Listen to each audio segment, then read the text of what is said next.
Hey, how's it going? My name is Say Park, and today I want to talk to you about how A7 III compares to an A7S II on the video usage side. Now, I owned an A7S II for over a year now, and it has been my absolute workhorse for my video work. When Sony unveiled their A7 III with all the glorious specs, my mind was blown, of course, so it put me in this predicament of whether I should trade in my A7S II for an A7 III. And if you already have a $2,000+ video camera or want one, you may feel the same predicament because this is just under $2,000. Now, there are tons of A7 III reviews out there, so I want to only cover my unique findings about this camera from a creative videographer perspective. So to put me out of this predicament and to help you guys decide on making another informative purchase decision, I dished out some cash to rent this camera from lensrentals.com and dished out some more cash to go to Chicago and grind and film for 2 days straight and really see how this camera is for creative video makers. Now, if you haven't seen my Chicago adventure short film, I'll link it in the description below so you can watch it after this. The whole thing was shot only using A7 III, so you'll get to see really what kind of image quality this camera is capable of in real life environment. So right off the bat, there are 4 things that are absolutely better in A7 III than the A7S II. First and most impactful thing is battery life. Most reviews I saw talked about this battery lasting all day for photos, but I had to see how it do for videos. In video mode, with me using Wi-Fi periodically, shooting B-rolls, one battery lasts an entire day of shoot. What? My Sony A7 II would have gobbled up at least 3 batteries for the same amount of footage. Second, I had to really test this feature out to know for 100%, and that is dual SD card video recording. I found a lot of articles online about taking photos on both cards, but I couldn't confirm for sure that it can record 4K video to both SD card slots simultaneously. And it does. Now it is a little picky about which SD card it feeds on the SD slot. My Lexar and my PNY UHS 195 megabits card would not record 4K, even though on paper it should have. The SanDisk Extreme Pro UHS 195 megabits Class 10 card worked flawlessly for dual card 4K and 120 frames per second recording. I'll link the SD cards in the description below so you know exactly which one. For my flight, I only brought one bag as my personal item, so I didn't have a laptop to back up my footage, so dual card recording was a game changer. SD card is a fragile little thing. No one should really trust one SD card. A little bit of carpet, a little bit of static electricity, zap.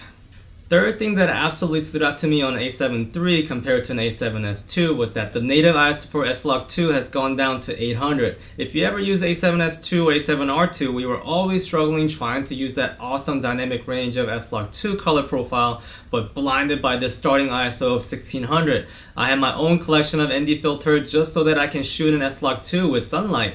No more.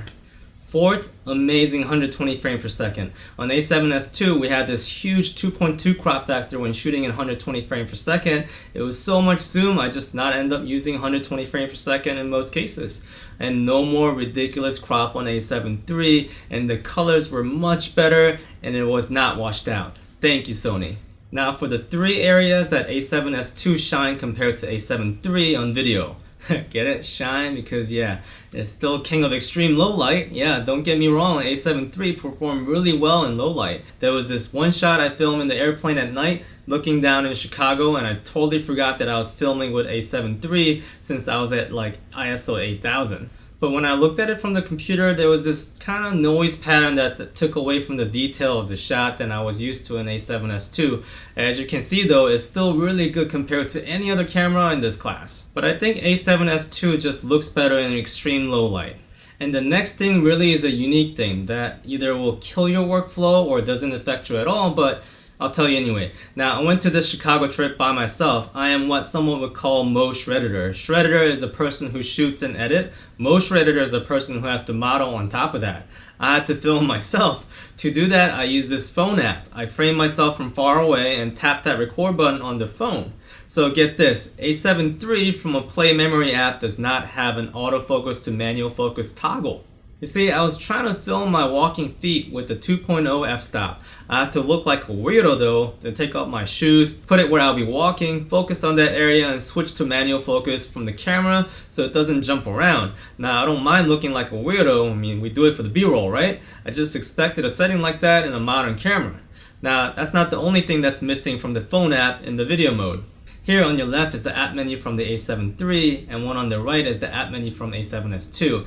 And I did update the app before this test. A7 III is missing the minute left on the memory card indicator, battery life indicator, and a clear image zoom function, but most importantly, that autofocus to manual focus toggle is not even there. I even clicked around in the menu to see if that was hidden there, but nope.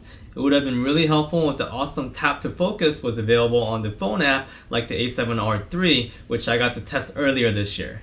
For A7 III, you can tap all you want on the phone screen, it won't focus there either, which is puzzling since you can do that on the camera itself. So the video control from the phone app, A7S II, is far more superior. The third thing that A7S II really shined compared to A7 III was the time-lapse app, or just the apps you can download them in general. I really missed the time-lapse app when I was doing the hyperlapse shots. If you haven't heard of hyperlapse, basically it's a time-lapse done while moving.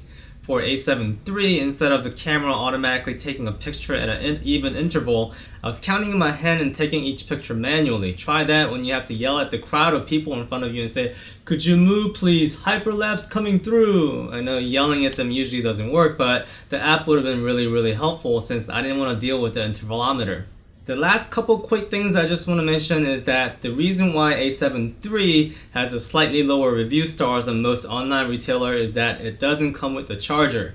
I guess they have to do that to make it under $2,000, right? But you should know that, because if you didn't, it was a surprise, yeah, it might have knocked down a star or two. Also, the eye autofocus is amazing for photos, but when you go into the video mode, you get this screen. So no eye autofocus for video, and that's a bummer because it truly would have been an amazing feature for video. So what's the verdict? Well, for me, I'm not gonna get the A7 III right now, and it's not because A7 III isn't amazing, it's because, wait for it, A7S III. At this time, nothing is 100% confirmed, but there's a rumor that A7S III may come out this September at the Photokina trade fair, and it will probably have 4K at 60 frames per second, which is like my go-to for my B-rolls, but it's just me. I think depending on your workload and type, getting the A7 III would have been no-brainer right now. For example, if you are going to shoot several wedding videos or high-profile videos between now and September, and you want to really take advantage of that dual SD card recording like now, then yes. If you don't care much for shooting in 4K at 60 frames per second, then yes. If you're willing to sacrifice just feel the A7S II advantages over 24 megapixel photos, then yes. If you have $2,000 lying around and your browser history is mostly filled with camera gears, then yes. Just kidding about that last part, but whatever your reason may be, I hope this video helped you knowing a couple more things about A7 III that's not commonly published. And that's part of my goal for this YouTube channel.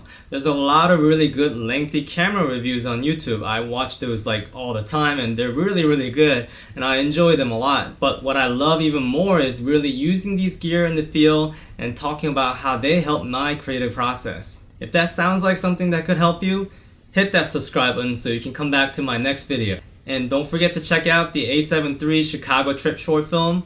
I'll see you later.